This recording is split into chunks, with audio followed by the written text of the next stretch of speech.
السلام علیکم دوستو، حضرت ابو بکر صدیق رضی اللہ تعالیٰ عنہ کا بہت ہی پیارا بیان، وہ کیسے خلیفہ بننے اور انہیں کس نے بنایا، سنیے بہت ہی پیارا بیان۔ رسول کریم صلی اللہ تعالیٰ علیہ وسلم ان کے ساتھ ہے اور رب العالمین ان کے ساتھ فیصلہ فرمانے والا ہے۔ نہ تم سزا دے سکتے ہو نہ جزا دے سکتے ہو۔ اب سنیے، باہمی اختلافات جو ہوتے ہیں نا، اختلاف کی دو قسمیں ہیں۔ میں اب بات آ گئی ہے تو آج یہ بات بھی عرض کر دوں، کیونکہ اختلافات کثرت سے ہیں، علماء میں بھی ہیں، بڑے بڑے طبقے میں اختلافات۔ اختلاف دو قسم کے، ایک اختلاف محمود ہے اور ایک اختلاف مذموم ہے۔ اختلاف محمود جو ہے اچھا ہے اور اختلاف مذموم بہت برا ہے۔ محمود اچھے اختلاف کو کہتے ہیں، تو آپ سوچیں گے کیا بھلا اختلاف بھی کوئی اچھا ہوتا ہے؟ ہاں ہوتا ہے، کیونکہ یہ بھی موجود ہے کہ حضور صلی اللہ تعالیٰ علیہ وسلم کی امت کے علماء کا اختلاف امت کے لیے رحمت ہے۔ اس پر باضابطہ کتاب ہے، موجود ہے، لیکن وہ اختلاف محمود اس کے پورے شرائط ہیں۔ کیسے اختلاف ہوگا؟ مثال کے طور پر حق پہچاننے کے لیے، حق جاننے کے لیے دونوں بھاگ رہے ہیں، دونوں دوڑ رہے ہیں۔ اس کی ایک مثال میں آپ کو دے دوں۔ رسول پاک صلی اللہ تعالیٰ علیہ وسلم نے صحابہ کی ایک جماعت کو، بنو قریظہ ایک محلہ تھا، ایک قبیلہ تھا مدینے سے باہر، کہا کہ تم جلدی سے نکلو، عصر تک وہاں پہنچ جانا، اور اتنی جلدی جاؤ کہ عصر کی نماز وہیں جا کے پڑھنا، مدینے سے نکل جاؤ۔ حضور نے بھیجا۔ اب یہ صحابہ کی ایک جماعتیں جا رہی ہے، چل رہے تھے، بیچ راستے میں عصر کا وقت اتنا ہو گیا کہ سورج ڈوبنے کے قریب آیا، لیکن یہ ابھی اپنی منزل نہیں پہنچے۔ تو اب صحابہ کی جماعت میں اختلاف، آدھے صحابہ یہ کہنے لگے ہم نماز یہاں پڑھ لیں گے، سورج ڈوب جائے گا، عصر قضا ہو جائے گی۔ حضور کے فرمانے کا مقصد یہ نہیں ہے کہ عصر چھوڑ کر کے جاؤ، حضور نے فرمایا تھا جلدی جاؤ۔ بعض دوسرے صحابہ نے کہا نہیں، حضور نے فرمایا بنو قریظہ میں جا کے عصر پڑھو، ہم وہیں جا کر کے پڑھیں گے، چاہے سورج ڈوبے چاہے رہے۔ کہا رسول اللہ نے فرمایا ہے تو ہم وہی کریں گے۔ اختلاف ہوا نا، دونوں کے درمیان اختلاف، لیکن اس اختلاف کی وجہ سے ان دونوں نے آپس میں ایک دوسرے کو گالی گلوچ تو نہیں کیا، ایک دوسرے کے خاندان کو نہیں بولا۔ دونوں کی مرضی، دونوں کا مقصد حق کو پہچاننا، صحیح منزل تک پہنچنا، دونوں کی خواہش تھی، نیک خواہشات ہیں۔ اس میں اختلاف ہوا۔ بہرحال آدھے لوگوں نے نماز پڑھ لی اور آدھے جو نماز نہیں پڑھے تھے وہ بنو قریظہ تک پہنچے، سورج ڈوب گیا، عصر قضا ہو گئی۔ اب یہ مسئلہ کون صحیح کون غلط آپ بتا سکتے ہو؟ یہ دونوں جماعتوں میں کس نے صحیح کیا کس نے غلط کیا؟ اٹکل پچھو مارو گے تو اپنے دماغ سے کچھ بھی بولو گے۔ ہاں نماز پڑھنے والے تو صحیح تھے، نماز چھوڑ دیا انہوں نے۔ میرے عزیزو، نماز انہوں نے اپنی طبیعت کی مان کر نہیں چھوڑا، حضور کے فرمان کو سمجھ کر۔ حضور نے فرمایا وہاں جا کر کے پڑھو، ان کا منشا یہی تھا۔ دونوں جماعتیں حق کی متلاشی تھیں، لیکن یہ مسئلہ رسول پاک کی حیات میں واقع ہوا تھا، ظاہری حیات میں، تو رکھ دیا گیا سامنے۔ اللہ کے حبیب صلی اللہ تعالیٰ علیہ وسلم سے عرض کیا گیا، یا رسول اللہ صلی اللہ علیہ وسلم، دونوں جماعتوں میں ایسا اختلاف ہوا، آدھے لوگوں نے نماز پڑھ لی آدھے نے نہیں پڑھی، کیا ہے اس کا مسئلہ؟ حضور صلی اللہ تعالیٰ علیہ وسلم نے کیا فرمایا؟ یہ میرے صحابہ کی دونوں جماعتیں حق پر ہیں، دونوں حق پر ہیں۔ یہاں سے پتہ چلا کہ حق کی تلاش میں نکلنے والا اختلاف وہ محمود ہوتا ہے۔ دونوں اللہ رب العزت کی رضا چاہتے ہیں، باقی اور کوئی مقصد نہیں۔ صحابہ میں بھی جو باتیں ہوئی ہیں وہ حق کو پہنچنے کے لیے، اللہ کی رضا حاصل کرنے کے لیے۔ وہ ایسا نہیں ہے کہ اپنی مرضی اور اپنے پیٹ سے کوئی چیز نکلی اور اس پر لڑ پڑے ہوں، نہیں، اللہ کی رضا۔ ایک بندے کو لگتا ہے اس میں اللہ کی رضا ہے، دوسرے کو لگتا ہے اس میں اللہ کی رضا ہے۔ اللہ کی رضا حاصل کرنے میں یہ اختلاف جو ہوا وہ اختلاف محمود ہے، اور اپنی نفسانی خواہشات کے لیے جو اختلاف ہوتا ہے اس کو اختلاف مذموم کہتے ہیں، جو آج بہت ساری جگہوں پر واقع ہو چکا ہے۔ پرسنل دشمنی، ذاتی دشمنی کے لیے دین کا بھی استعمال، قلم کا بھی استعمال، زبان کا بھی استعمال، گالی گلوچ کسی بھی حد تک لوگ جانے کو تیار ہو جاتے ہیں. یہ اختلاف محمود نہیں، اختلاف مذموم. کسی عالم کی تحقیقات سے اگر آپ کو اختلاف ہے تو ادب کے دائرے میں اس کا اختلاف کر سکتے ہو آپ، ادب کے دائرے میں. ایسے اختلافات کی ایک بہت لمبی فہرست ہے، لیکن ابھی آج ہمارا وہ ٹاپک نہیں ہے. میں نے یہ بات کیوں شروع میں رکھی؟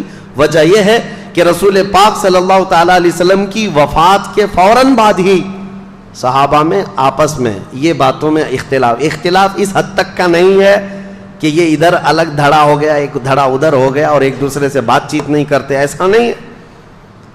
حضور پاک صلی اللہ تعالیٰ علیہ وسلم کا جسم مبارک ابھی حجرے میں رکھا ہے، صحابہ موجود تھے. اختلاف اس بات پر ہوا کہ حضور صلی اللہ تعالیٰ علیہ وسلم کو غسل دیا جائے گا کہ نہیں دیا جائے گا. بات تھی، آدھے صحابہ یہ کہتے تھے کہ حضور صلی اللہ تعالیٰ علیہ وسلم کو غسل دیں جیسے سارے لوگوں کو غسل دیا گیا ہے، غسل موت کے بعد جو غسل ہے. اب حضور صلی اللہ تعالیٰ علیہ وسلم کے لباس پاک کو کوئی ہٹائے، حضور کے لباس کو کوئی ہٹائے اور کوئی دوسرا غسل دے، ان معاملات کو لے کر کے صحابہ حجرے میں کھڑے ہو کر کے آپس میں یہ باتیں کر رہے تھے. یہ اختلاف مذموم نہیں، محمود تھا. بعض کہہ رہے تھے غسل دیا جائے، بعض صحابہ کہہ رہے تھے نہیں. نبی پاک صلی اللہ تعالیٰ علیہ وسلم نور علی نور، اللہ کے رسول صلی اللہ تعالیٰ علیہ وسلم اسی حالت میں دنیا سے جائیں گے. صحابہ میں یہ بات ابھی چل رہی تھی. حدیث شریف ہے، صحیح حدیث ہے بخاری کی بھی، کہ اچانک وہ حجرے میں جتنے کھڑے صحابہ تھے، چھوٹا حجرہ تھا، بہت سارے لوگ اندر آ نہیں سکتے تھے، جتنے صحابہ کھڑے تھے وہ کہتے ہیں ہم کو غنودگی طاری ہوئی، نیند آ گئی، آنکھیں جھپکیں اور سب کے سب وہاں پر اونگنے لگے.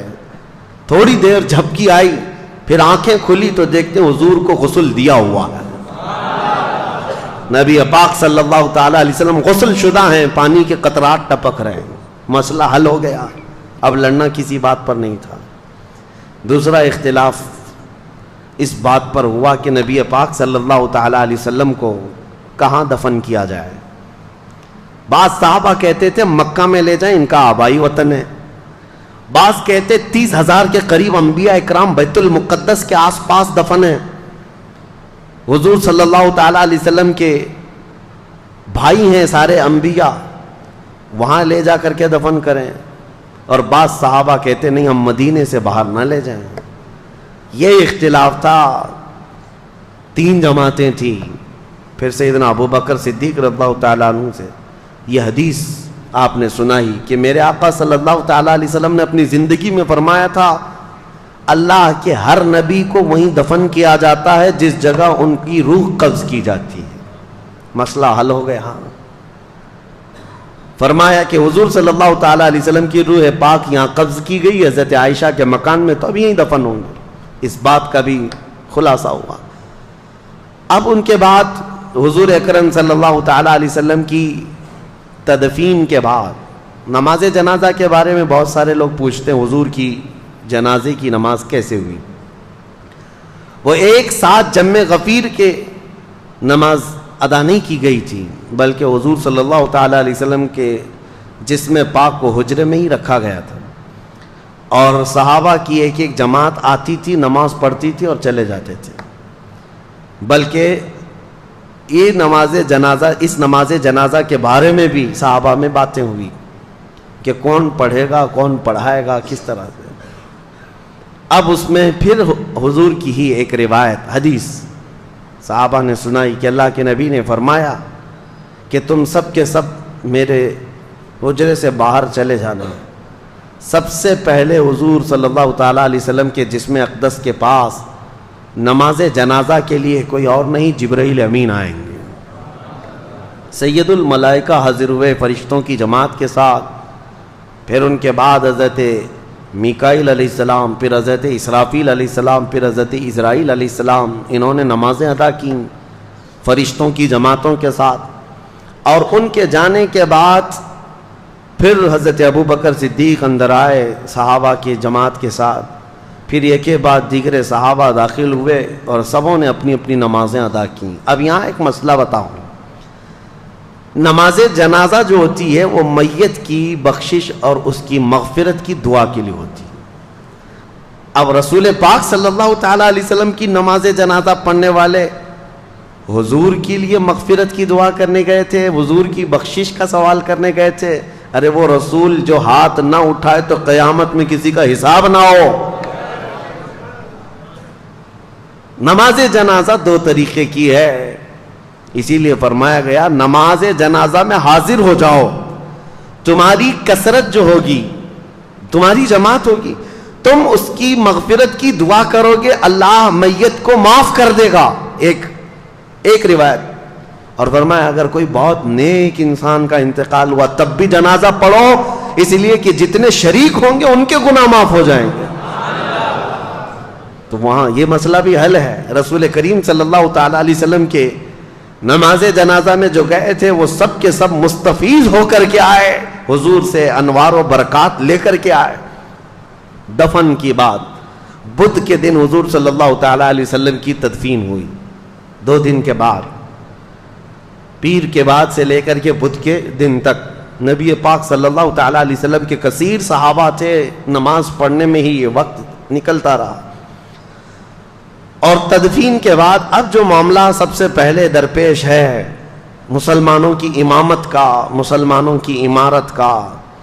حضور کے جاتے ہی اختلافات اس قدر ہو گئے تھے باہر صحابہ میں نے, دیگر لوگوں میں جو نفس پرست لوگ تھے. کچھ تو نبوت کا جھوٹا دعویٰ بھی کر بیٹھے ہیں. حضور کے جاتے ہی اسود عنسی نام کا ایک شخص کھڑا ہوا, مسیلمہ کذاب ایک شخص کھڑا ہوا, اور لوگوں میں کثرت سے وہ اپنا انفلوئنس بڑھاتے ہوئے, اثر و رسوخ بڑھاتے ہوئے لوگوں کو اپنی طرف مائل کیا. میں اور سچا رسول ہوں, میں اور سچا نبی ہوں, ایسا سہولت دینے لگا. جو سہولت کے پیچھے بھاگتے ہیں وہ ایسے نبیوں کے پیچھے بھاگتے ہیں.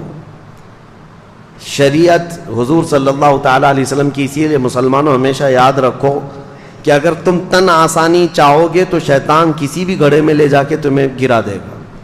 تم ہمیشہ یہ یاد رکھو میری طبیعت چاہے یا نہ چاہے جو میرے مصطفیٰ کی شریعت ہے وہی حق ہے.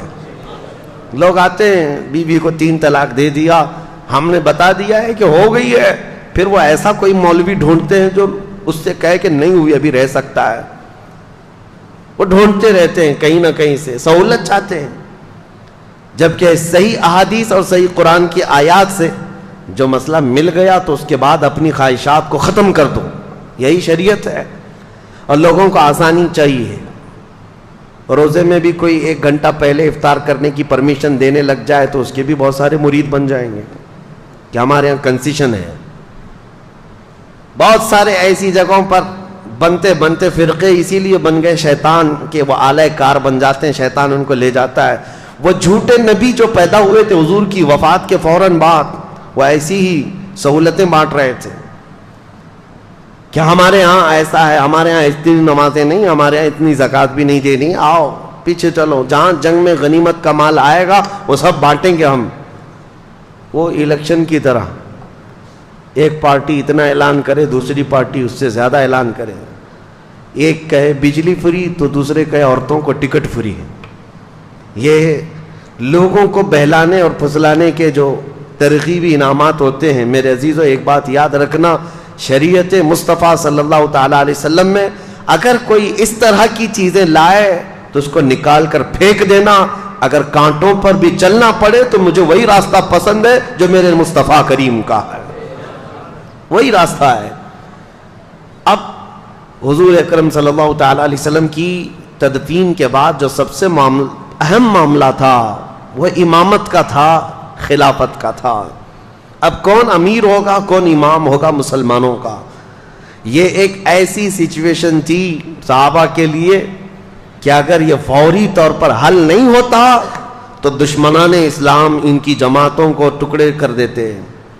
صحابہ اکرام کے دشمن کم نہیں تھے, یہ لڑ رہے تھے, مسلسل لڑ رہے تھے. کتنے بازنطینی حکومتیں, ایرانی حکومتیں, رومی حکومتیں سب ان کے دشمن بنی بیٹھی ہوئی تھیں. ساسانی حکومتیں, بہت ساری حکومتیں ان کی دشمن بنی بیٹھی ہوئی ہیں. اگر ایسے میں ان کا کوئی امیر نہیں ہوتا, اگر کوئی ان کا خلیفہ نہیں, اگر امام نہیں ہوتا تو پھر دوسری حکومتوں کو مدینے پر چڑھائی کرنے میں ذرا برابر وقت نہیں لگتا. اور پھر پلس ہوا کیا ہے, کچھ تو لوگ مرتد ہو رہے تھے. مرتد کہتے ہیں اسلام کو چھوڑ کر پھر جانا. کچھ لوگ زکوٰۃ کے منکر بن گئے, کہا ہم زکوٰۃ نہیں دیں گے, اور رسول اللہ کے زمانے میں دیتے تھے اب نہیں دیں گے, وہ پھر گئے, مرتد ہو گئے.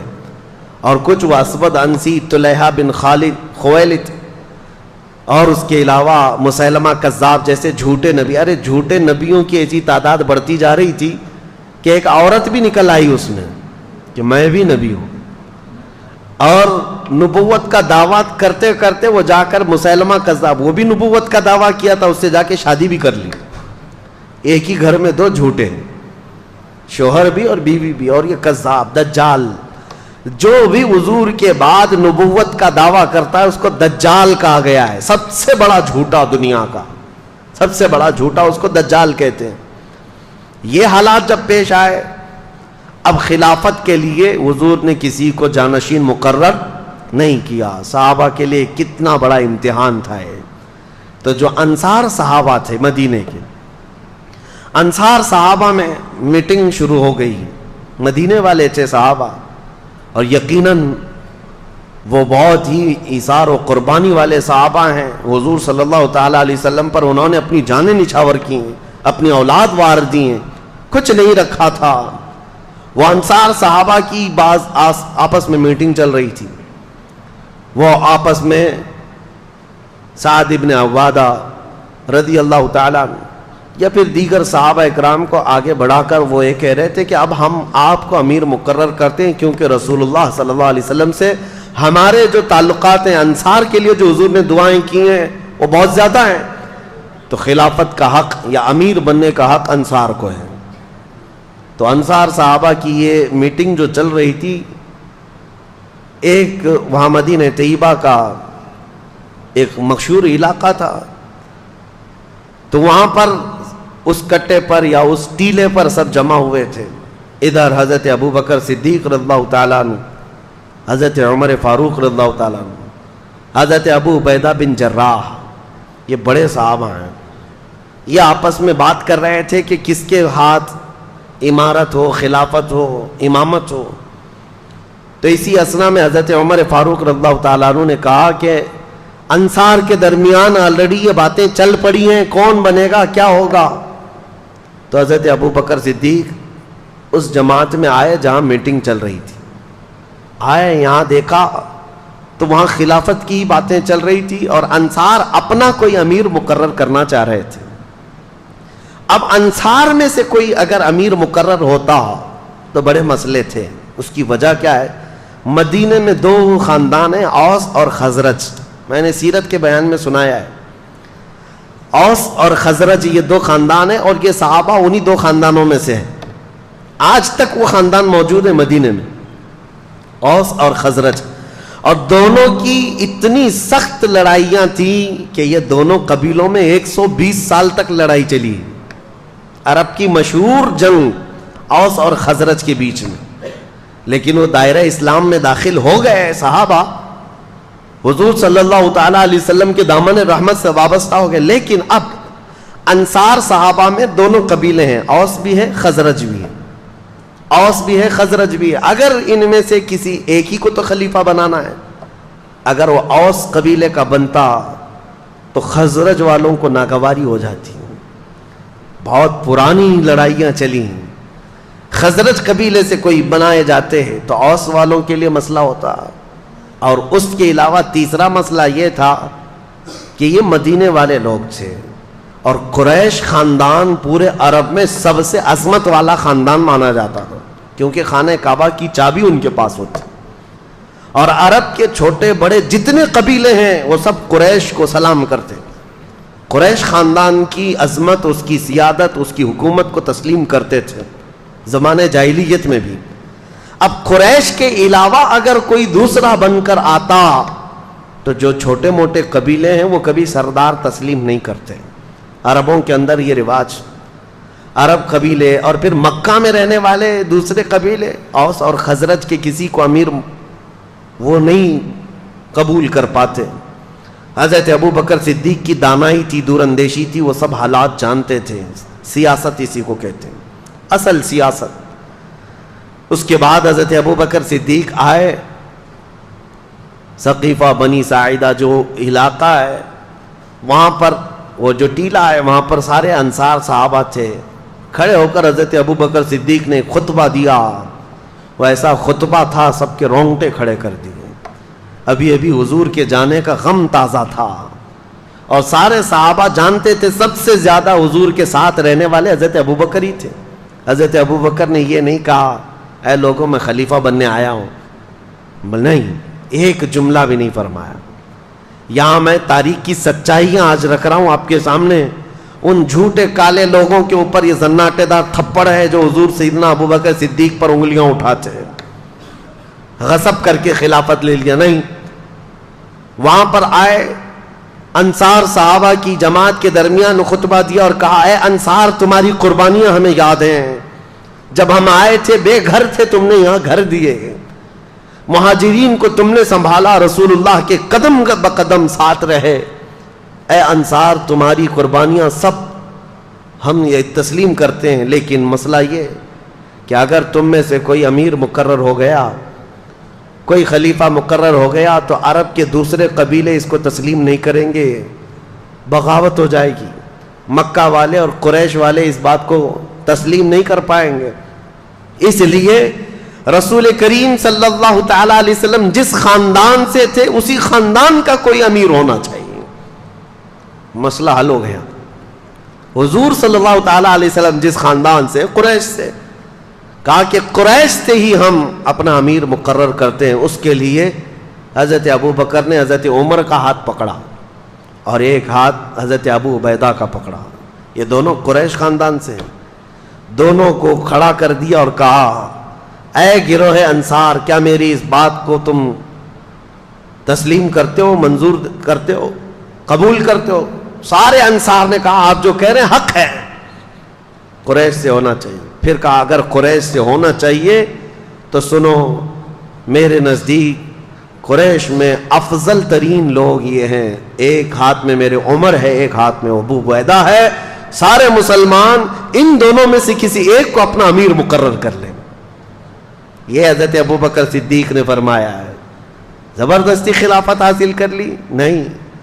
خلافت کیسے آئی وہ میں آپ کو تاریخ بتا رہا ہوں. ثقیفہ بنی ساعدہ، وہ چوٹی پر، ٹیلے پر حضرت ابو بکر نے حضرت عمر کا ہاتھ پکڑا، حضرت ابو عبیدہ کا ہاتھ پکڑا اور کہا کہ یہ دونوں افضل ترین لوگ ہیں قریش میں بھی اور تم میں بھی، ان میں سے کسی ایک کو چن لو. انصار صحابہ سب دیکھ رہے تھے. جیسی حضرت ابو بکر نے یہ اعلان کیا اور بیٹھے ہیں، حضرت عمر کھڑے ہو گئے اور حضرت ابو عبیدہ بھی کھڑے ہو گئے. جن دونوں کا اعلان حضرت ابو بکر نے کیا تھا، نامزد کیا تھا، یہ دو امیدوار ہیں، ان کو کھڑا کیا گیا، چن لو مسلمانوں. تو یہ دونوں پہلے کھڑے ہوئے اور سارے گروہ انصار اور مہاجرین جتنے تھے مدینے میں سب کو مخاطب کر کے حضرت عمر کہتے ہیں اے رسول اللہ کے تمام اصحاب سنو، حضرت ابو بکر نے میرے نام کا تمہارے سامنے اعلان کیا، تمہارے چننے کے لیے تم سب گواہ ہو جاؤ. اللہ کو گواہ مانتے ہوئے میں ابو بکر کے ہاتھ پر بیعت کرتا ہوں. میں نے ان سے افضل رسول اللہ کی زندگی میں کسی کو نہیں دیکھا. حضرت ابو عبیدہ نے دوسرا ہاتھ پکڑا اور کہا میرے بھائی عمر نے جو کہا اس پر مجھے کوئی شک نہیں ہے، ابو بکر کے علاوہ ہم میں سے کوئی افضل نہیں. اس لیے کہ رسول اللہ صلی اللہ تعالی علیہ وسلم اپنی علالت کے درمیان، اپنی بیماری کے دوران 17 مرتبہ ابو بکر صدیق کو مصلی امامت پر بڑھایا تھا. انہوں نے کہا رسول اللہ نے ہمارے دین کے لیے جو امام پسند کیا ہے وہ ہماری دنیا کا بھی امام ہوگا. یہ خلافت شروع ہوئی. یہاں پر معاملات یہ ہیں کہ حضرت ابو بکر صدیق رضی اللہ تعالیٰ عنہ کے ہاتھ پر جیسی ہی دونوں اصحاب نے بیعت کیا، سارے انصار جماعت در جماعت آئے اور سبوں نے بیعت کرنا شروع کر دیا اور سبوں نے اعلان کیا کہ یہ اللہ تعالیٰ کا انتخاب ہے. ان میں سے کسی کو بھی اختلاف نہیں ہوا حضرت ابو بکر کے نام پر، کسی کو نہیں. اب ایک چیز بتائی جاتی ہے، حضرت مولا علی کرم اللہ وجہہ الکریم کے متعلق کہ حضرت علی رضی اللہ تعالیٰ عنہ اس مجلس میں نہیں تھے. یہ جو خلافت کا سلسلہ چل رہا تھا صحابہ کے اتفاق رائے سے یہ چنا ہوا ہے, سب کی اتفاق رائے سے. اس میں مولا علی کرم اللہ وجہہ الکریم حاضر نہیں تھے. تو اب یہاں پر بہت سارے لوگ یہ کہتے ہیں کہ حضرت علی کو اختلاف تھا اس لیے وہ حاضر نہیں تھے اور وہ ان کو خلیفہ مانتے ہی نہیں تھے. اور بڑھ کر کے شیعہ حضرات تو یہ کہتے ہیں حضرت علی تقیہ کرتے تھے. تقیہ کا مطلب کیا ہے؟ حالات سے اصل چیز کو دل میں چھپا کر کے رہنا. یعنی حاکم اگر سخت ہے تو کچھ باتیں اپنے دل میں چھپا کر کے اس کی مرضی کے مطابق کام کرتے رہنا, اس کو تقیہ کہتے ہیں. یہ کرتے ہوں گے مولا علی کے بارے میں تم سوچتے ہو؟ حیدر کرار جس کی شمشیر کا کوئی جواب نہ ہو, وہ دل میں چھپا کر کے کوئی بات عمل کرے گا؟ ہرگز نہیں, ہم اس بات کو تسلیم نہیں کرتے. ہاں اب ہم یہ بتا سکتے ہیں کہ حضرت علی کرم اللہ وجہہ الکریم کا خود روایت میں آپ کو بتاؤں. حضرت علی رضی اللہ تعالیٰ عنہ کی روایت کیا ہے خلافت کے معاملات میں. یہ معاملات ہوئے تقریباً 6 مہینے گزر گئے. حضرت علی رضی اللہ تعالیٰ عنہ خود حاضر ہوئے. حضرت ابو بکر صدیق رضی اللہ تعالیٰ عنہ کے ہاتھ میں ہاتھ رکھ کر کے آپ نے بیعت کیا. اب سنیے حضرت علی کیوں نہیں بیعت کیے, 6 مہینے کیوں گزرے؟ ہر ایک کے کچھ نہ کچھ اسباب ہوتے ہیں, وجوہات ہوتے ہیں. یہ مسئلہ میں اور آپ کیوں پوچھیں کہ حضرت علی کیوں نہیں آئے تھے؟ میرے اور آپ کے پوچھنے سے بہتر تو یہ ہے کہ حضرت ابو بکر صدیق خود ہی پوچھ چکے ان سے کہ علی اتنے دن کیوں نہیں آئے. مسئلہ اب صاف ہو جائے گا. جن کا معاملہ ہے وہ خود ہی سوال کر چکے ہیں. سنو, حضرت علی کرم اللہ وجہہ الکریم, آپ سے کسی نے کہا کیا آپ ابو بکر سے اپنے آپ کو افضل کہتے ہیں؟ کیا آپ اس خلافت کے اپنے آپ کو حقدار سمجھتے ہیں جس کی وجہ سے آپ نے بیعت نہیں کی؟ سیدنا مولا علی کرم اللہ وجہہ الکریم نے فرمایا ایسی کوئی بات نہیں. میں نے یہ عہد کر لیا تھا دل میں کہ جب تک جو وحی نازل ہو رہی تھی قرآن پاک, حضرت ابو بکر صدیق کی خلافت کا ایک اہم کام میں آپ کو بتاؤں. اہم کام, آپ جامع القرآن ہیں. قرآن پہلے پتوں پر لکھا ہوا تھا, چمڑوں پر لکھا ہوا تھا, پتھروں پر لکھا ہوا تھا, کیونکہ 23 سال تک قرآن اترتا رہا اور سب صحابہ کے پاس الگ الگ جگہ پر تھا. یہ حضرت ابو بکر صدیق کے زمانے خلافت میں قرآن کو جمع کرنے کا کام شروع ہوا, اور حضرت ابو بکر صدیق نے اپنی خلافت کے زمانے میں قرآن کو جو جگہ جگہ ادھر ادھر تھا سب کو جمع کر دیا. اب سنو, یہ حضرت ابو بکر صدیق کی خلافت کا اہم کارنامہ ہے. اب یہ بات میں کیوں کہہ رہا ہوں؟ اس لیے کہ حضرت علی نے فرمایا, عرض کی, سنو, حضرت ابو بکر صدیق نے جب یہ کہا تو آپ نے فرمایا میں نے یہ قسم لے لی تھی, میں نے یہ عہد کر لیا تھا کہ جب تک اللہ کا کلام قرآن ایک جگہ جمع نہ ہو جائے میں کسی کے ہاتھ پر بیعت نہیں کروں گا. مقصد اس کے علاوہ اور کچھ نہیں تھا. لیکن بہت سارے کھٹملوں کو پتہ نہیں کیا کیا چیزیں مل جاتی ہیں. اس لیے نہیں کیا تھا, اس لیے نہیں کیا تھا, اختلافات ہوئے تھے, فلاں ہوئے تھے, نعوذ باللہ. اصل وجہ یہ حضرت علی کرم اللہ وجہہ الکریم, امام جلال الدین سیوطی نے بھی اس روایت کو بیان کیا اور تاریخ الخلفاء میں آپ نے اس چیز کو صاف بیان فرمایا کہ حضرت علی رضی اللہ تعالیٰ عنہ جب آپ کی وفات ہوئی تھی, شہادت ہوئی ہے کوفہ میں, اس وقت بھی آپ سے کہا گیا تھا کہ آپ اپنا جانشین کسی کو مقرر کریں گے, کسی کو خلیفہ بنائیں گے. تب بھی مولا کائنات علی مرتضیٰ رضی اللہ تعالیٰ عنہ نے یہ فرمایا تھا کہ جب رسول اللہ نے اپنے بعد کسی کو جانشین مقرر نہیں کیا تو میں کسی کو کیسے کروں. یہ اس بات کی علامت ہے کہ سیدنا علی کرم اللہ وجہہ الکریم حضرت ابو بکر صدیق کی خلافت پر متفق رہے, اور ان کی خلافت میں, ان کی امامت میں نمازیں بھی ہوتی رہیں. دیکھیں, میں سب سے پہلے کہہ رہا ہوں کہ سنیوں کا مجمع ہے, اختلافات صحابہ کو ذکر کرنا بھی نہیں چاہیے. اس سے تمہارا لینا دینا کیا ہے؟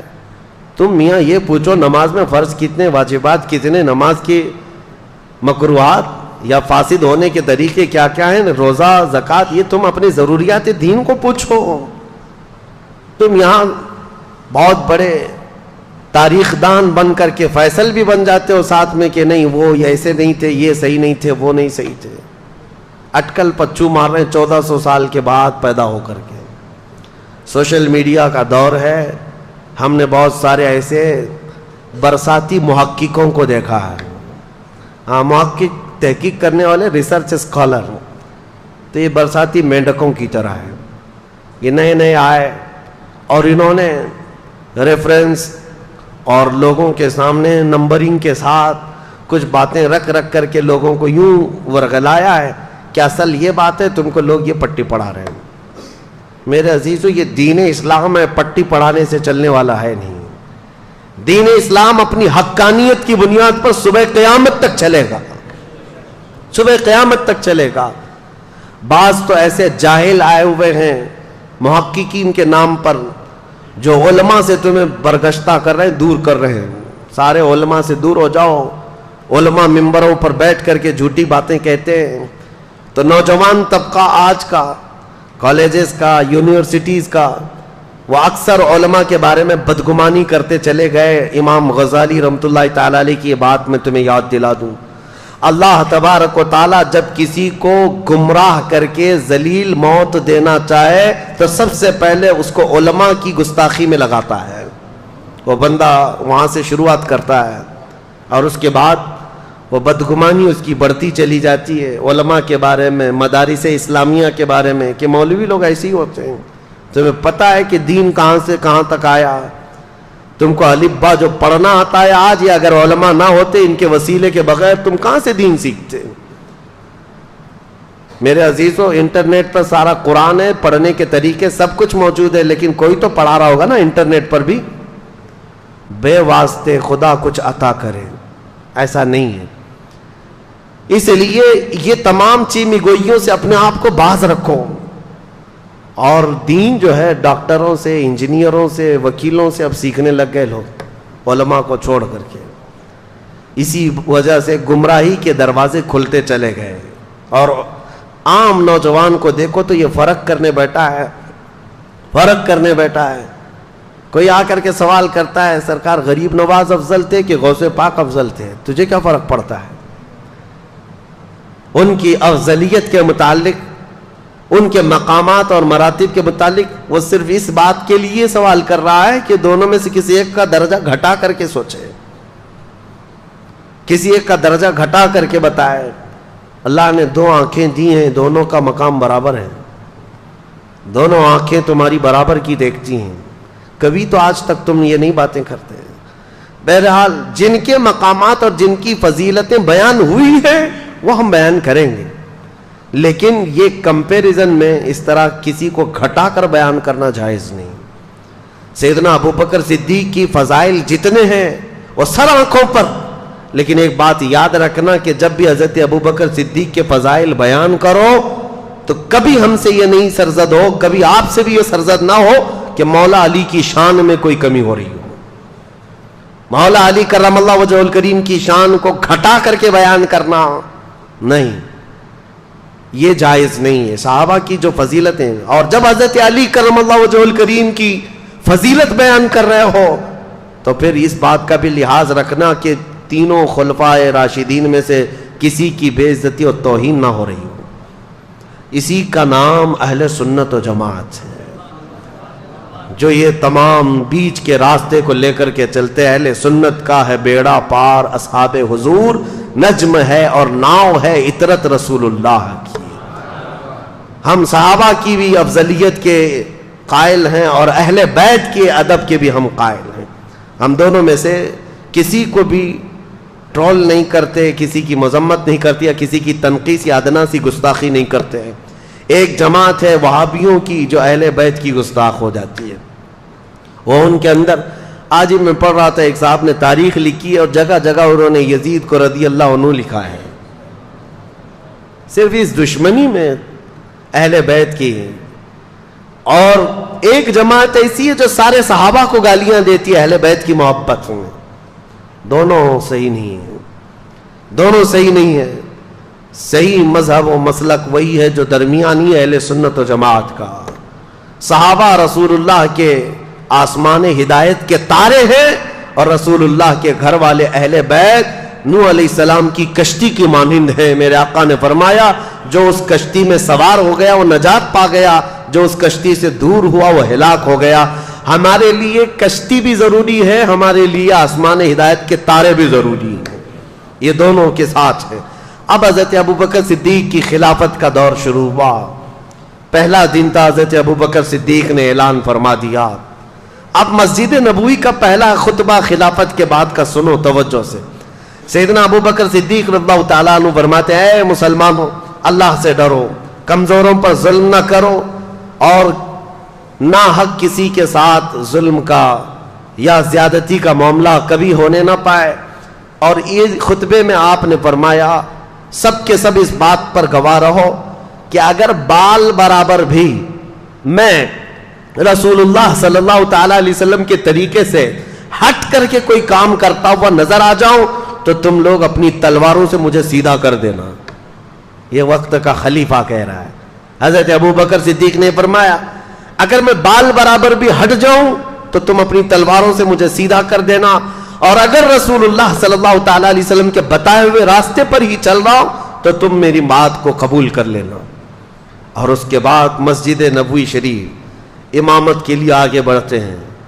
عزیزان گرامی وقار, آج بھی وہ مصلی امامت موجود ہے جہاں میرے آقا نے امامت فرمائی, وہ مسجد نبوی کا شروع کا حصہ. نبی پاک صلی اللہ تعالیٰ علیہ وسلم کا جو محراب ہے نا, آج بھی وہ مدینے میں ہے, مسجد نبوی میں وہ محراب ویسے ہی ہے. حضرت ابوبکر صدیق جیسے ہی آئے اس محراب کو آپ نے کیا کر دیا, بند کر دیا. جہاں رسول کریم صلی اللہ علیہ وسلم, جیسے یہ محراب ہے, اس محراب کو بند کر کے آپ نے دیوار چندی, ایک دیوار بنائی اور پیچھے آ گئے مصلی لے کر, پیچھے کی طرف آ گئے. لوگوں نے کہا وہ رسول اللہ کا محراب, رسول کریم صلی اللہ تعالیٰ علیہ وسلم کا محراب ہے, آپ نے وہاں پر دیوار لگا دی اور آپ پیچھے مصلی لے کر کے آ گئے. اللہ اکبر, کمال عشق دیکھو. کہتے ہیں میں نہیں چاہتا کہ جہاں رسول اللہ کے قدم ہو میرے قدم ہو, بلکہ میں نے مصلی پیچھے اس لیے ہٹا لیا کہ جب میں سجدے میں جاؤں تو میرا سر وہاں ہو جہاں رسول اللہ کے قدم تھے. بخدا خدا کا یہی ہے ڈر, نہیں اور کوئی مفر مکر, جو وہاں سے ہو یہیں آ کے ہو, جو یہاں نہیں تو وہاں نہیں. اعلیٰ حضرت نے جو فرمایا, حضرت ابوبکر صدیق نے کہا کہ میرا سر وہاں لگے جہاں رسول اللہ کے قدم لگتے تھے, کیونکہ حضور پیچھے کھڑے ہوتے اور پیشانی حضور کی محراب کے اندر ہوتی. آپ نے وہ پیشانی کی جگہ حضور جہاں سجدہ کرتے تھے اس کو بند کر دیا, اس لیے کہ کبھی کسی اور کا پیر وہاں نہ پڑنے پائے جہاں رسول اللہ کی پیشانی لگی. یہ خلافت کا دور شروع ہوا تو آپ نے اعلان فرمایا اے لوگوں, صدیق اکبر رضی اللہ تعالیٰ عنہ فرماتے ہیں کہ اے لوگوں دیکھو مدینہ طیبہ میں آج جو حالات پیدا ہو چکے ہیں ان سب کے لیے فوری طور پر کوئی تدبیر اختیار کرنا ضروری ہے. کیا کیا حالات تھے, چیلنجز میں آپ کے سامنے رکھتا ہوں, آپ خود محسوس کر لیں گے کتنا ڈیفیکلٹ تھا ڈیسیزن لینا. زکوٰۃ کے منکرین پیدا ہو گئے, وہ بھی سینکڑوں کی تعداد میں, کہتے ہیں زکوٰۃ ہم نہیں دیں گے. اچھا, ایک مسئلہ یہ تھا, حضور نے اپنی وفات کے چند دن پہلے ہی حضرت اسامہ بن زید, حضور صلی اللہ تعالیٰ علیہ وسلم کے منہ بولے بیٹے حضرت زید جو جنگ موطا میں شہید ہوئے, ابھی جمعہ کے بیان میں نے عرض کیا تھا, حضور صلی اللہ علیہ وسلم نے اپنا جھنڈا دے کر بھیجا تھا. موطا جارڈن کا ایک علاقہ ہے. یہ جنگ کیوں ہوئی تھی یہ بھی میں نے بتایا ہے. حضور صلی اللہ تعالیٰ علیہ وسلم کے قاصد صحابی حارث بن عمیر یہ روم کے بادشاہ کے پاس خط لے کر کے جا رہے تھے. بیچ میں بلقا کا ایک بادشاہ شرحبیل جس کا نام تھا, اس نے گرفتار کر کے حضور کے اس صحابی کو رسیوں میں باندھ کر ٹکڑے کر کے قتل کیا. تو اب اس قتل کے خلاف ظاہر سی بات ہے حضور صلی اللہ تعالیٰ علیہ وسلم نے صحابہ کو جمع کیا اور 3000 صحابہ کی تعداد بھیج دی, جس میں حضرت زید بن حارثہ تھے, حضور کے منہ بولے بیٹے, ان کے ہاتھ میں جھنڈا دیا اور یہ فرمایا تھا ان کے بعد جعفر طیار جھنڈا لے لیں گے، ان کے بعد عبداللہ بن رواحہ، ان کے بعد مسلمان جس کو منتخب کرے وہ جھنڈا لے، وہ سپہ سالار ہے۔ اور جنگ موطا میں جیسی پہنچے تھے یہ 3000 صحابہ، رومیوں کی فوج 1,00,000 کی تعداد کے برابر تھی۔ یہ صحابہ میں سے کوئی پیچھے ہٹا نہیں، 1,00,000 سے لڑنے کے لیے تیار بھی ہوئے، لڑ پڑے۔ اور اس کے بعد حضرت زید بن حارثہ شہید ہو گئے، حضور کے منہ بولے بیٹے، اس جنگ میں شہید ہوئے، پہلے شہید۔ اس کے بعد حضرت جعفر طیار جو حضرت علی کے سگے بھائی ہیں، ان کو رومیوں نے پیٹ سے بیچ میں کاٹ کر 2 ٹکڑے کر دیے تھے، وہ شہید ہوئے۔ تیسرے حضرت عبداللہ بن رواحہ، یہ بھی شہید ہوئے۔ حالات بہت سخت تھے جنگ موطا میں، تب سارے صحابہ نے مل کر کے جھنڈا کس کے ہاتھ میں پکڑایا؟ خالد بن ولید کے ہاتھ میں۔ یہ جنگ تھی پہلی خالد بن ولید کی۔ اس جنگ موطا میں 9 تلواریں ان کے ہاتھ سے ٹوٹی ہیں، اور اس کے بعد انہوں نے جھنڈا گرنے نہیں دیا تھا۔ 3000 کی فوج کو لے کر 1,00,000 سے لڑتے تھے، ایسے لڑتے تھے، صفوں کی صفیں درہم برہم کرتے تھے۔ شام سے پہلے رومیوں کی طرف سے اعلان ہوا کہ خالد بن ولید ایسا ہو گیا ہے کہ یہ بدکے ہوئے گھوڑے کی طرح صفیں درہم برہم کر رہا ہے، تم سب کے سب پیچھے ہٹ جاؤ اور ان کو جانے دے دو۔ رومی فوج پوری کی پوری پیچھے ہٹ گئی، اور جتنے مرے اس میں سے وہ چھوڑ کر پوری جنگ میں صرف 8 مسلمان شہید ہوئے تھے۔ 1,00,000 لوگوں نے مل کر 3000 کا مقابلہ کیا اور 8 شہید ہوئے تھے۔ حضرت خالد بن ولید یہ پہلی فتح کر کے واپس لوٹ رہے تھے۔ جنگ موطا، یہ جنگ موطا 8 ہجری میں ہوئی ہے حضور کے۔ اس جنگ میں جو شہید ہوئے حضرت زید، ان کا غم تھا حضور کو۔ ان کے بیٹے اسامہ 19 سال کے جوان تھے۔ حضور صلی اللہ تعالیٰ علیہ وسلم نے حضرت اسامہ کو سپہ سالار بنایا اور کہا رومیوں کو پھر سے ادھیڑنے کے لیے، ان کو اکھیڑنے کے لیے ایک فوج بھیجی جس میں 10,000 صحابہ جمع تھے۔ حضرت اسامہ بن زید کو مدینے سے روانہ کر دیا۔ اسامہ بن زید مدینے سے نکلے ہی تھے کہ حضور کی وفات ہو گئی۔ حضور کی وفات ہوتی اسامہ بن زید اور یہ پوری فوج ظاہر سی بات ہے مدینے واپس آ گئی۔ اب مسئلہ یہ تھا کہ حضور کی وفات کے بعد خلافت بھی قائم ہو گئی، حضرت ابوبکر خلیفہ بن گئے۔ اب کیا کرنا ہے؟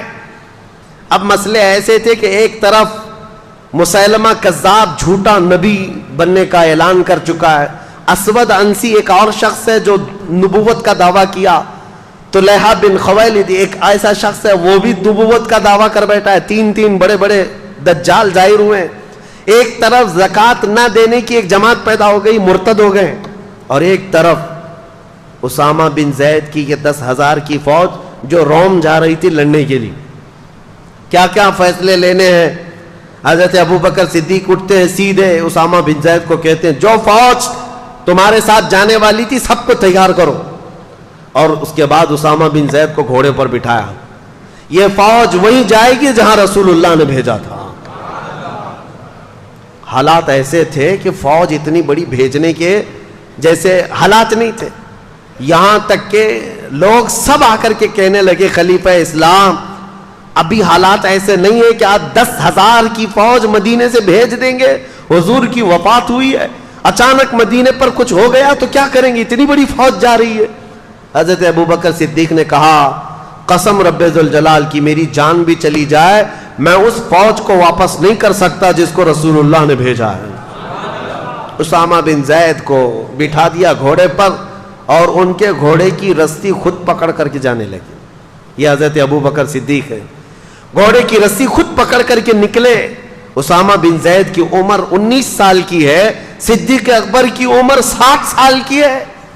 60 سال کا خلیفہ رسول گھوڑے کی رسی پکڑ کر چل رہا ہو، اسامہ بن زید گھوڑے سے اچھل کر نیچے آ گئے، کہا اے خلیفہ اسلام، اے جانشین رسول، آپ چلیں اور میں بیٹھوں، گوارا نہیں ہے۔ حضرت ابوبکر صدیق نے کہا بیٹھ جاؤ اسامہ، اس گھوڑے کی پشت پر دنیا کی دولت نے نہیں میرے رسول نے تجھے بٹھایا ہے، تجھے کوئی نہیں اتار سکتا، بیٹھ جاؤ۔ پھر کہا آپ رسی پکڑ کر کیوں چل رہے ہیں؟ کہا خلافت کی ذمہ داریاں ایسی آ گئیں کہ مدینے کی سیکیورٹی بھی ہے، ان دجالوں سے مقابلہ بھی ہے، منکرین زکوٰۃ سے بھی لڑنا ہے، خواہش تو میری یہ تھی کہ تمہاری فوج میں میں بھی شریک ہو جاتا ہوں، میں بھی چلا جاتا، رسول اللہ نے بھیجا ہے، لیکن خلافت کی ذمہ داریوں کی وجہ سے میں تمہارے ساتھ جنگ پر جا نہیں سکتا، میں کم از کم تمہاری رسی پکڑ کر مدینے سے باہر تک تو جا سکتا ہوں، تاکہ کل قیامت کے دن ان مجاہدین کا نام پکارا جائے تو گھوڑے کی رسی پکڑنے والوں میں میرا بھی نام آ جائے۔ عزیزان گرامی، نیکی چھوٹی ہو کہ بڑی ہو، ابو بکر صدیق چھوڑتے نہیں تھے۔ صحابہ میں یہ بات تھی کہ حضرت ایک بار حضور صلی اللہ تعالیٰ علیہ وسلم مجلس میں کہہ رہے تھے، صبح ہی فجر کی نماز کے بعد ٹائم کتنا ہوا ہوگا، حضور نے اعلان کیا کوئی ہے جس میں آج کسی بیمار کی عیادت کر کے آیا ہو؟ صحابہ کی جماعت، حضرت ابو بکر کھڑے ہوئے، کہا میں عیادت کر کے آیا ہوں۔ تھوڑی دیر کے بعد حضور صلی اللہ تعالیٰ علیہ وسلم نے پھر دوسرا سوال فرمایا، کوئی ہے جو آج ایک غلام آزاد کر کے آیا ہو؟ حضرت ابو بکر کھڑے ہو گئے۔ پھر حضور صلی اللہ تعالیٰ علیہ وسلم نے اعلان فرمایا، کوئی ہے جو آج کسی غریب کو کھانا کھلا کر کے آیا ہو؟ پھر حضرت ابو بکر کھڑے ہوئے، کہا میں کر کے آیا ہوں۔ جتنی مرتبہ حضور جس نیکی کے بارے میں پوچھتے ہیں وہ مسجد میں خود ہی کھڑے ہوتے ہیں کہ یا رسول اللہ میں کر کے آیا ہوں۔ اور یہ کب؟ فجر کی نماز میں۔ بعد میں رسول کریم صلی اللہ تعالیٰ علیہ وسلم نے یہ اعلان فرمایا اس مجلس میں کہ گروہ صحابہ سنو، جنت کے 8 دروازے ہیں، مسلمان الگ الگ دروازوں سے جنت میں جا رہے ہوں گے، لیکن جنت کا ہر دروازہ ابو بکر کو اپنی طرف پکار رہا ہوگا، ہر دروازہ اپنی طرف پکار رہا ہوگا کہ تم اس میں سے آ جاؤ، تم اس میں سے آ جاؤ۔ ابو بکر صدیق کی نیکیاں، وہ چھوٹی نیکی بھی چھوڑتے نہیں تھے۔